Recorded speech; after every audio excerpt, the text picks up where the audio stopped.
የገጣሚው እንባ በጠፋ ጨረቃ እኩለ ሌሊት ላይ የእምነት አባቶች ሆነው በጸሎት ላይ እልፍኝ ባለጠጎች ውስኪ እየተራጩ እያሉ በዝላይ ገጣሚው ከእንቅልፉ ይነቃል። በዚህ ሁሉ መሃል የገጣሚው እንባ ከዚህ ይጀምራል። በምናቡ የሳላት ገና በለጋ እድሜዋ ሕይወቷ የተፈተነ አንዲት ጎስቋላ ልጅ አካሏ የመነነ ከሴተኛ ዳሪ ተወልዳ ያደገች በልጅነት ጣዕምን በቅጡ ያላየች በእልፍኝ ሰካራሞች ተደፍራ የኖረች ያን ቀን ይጀምራል ሴተኛ ዳሪነቷ። ክፉ ክፉ ጣ ወርሳለች ከናቷ።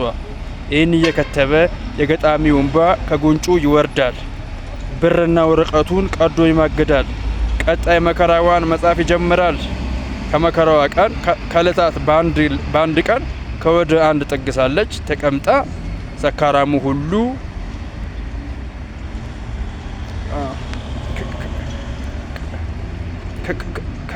ከወደ አንድ ጥግ ሳለች ተቀምጣ ሰካራሙ ሁሉ ይጎነትላታል።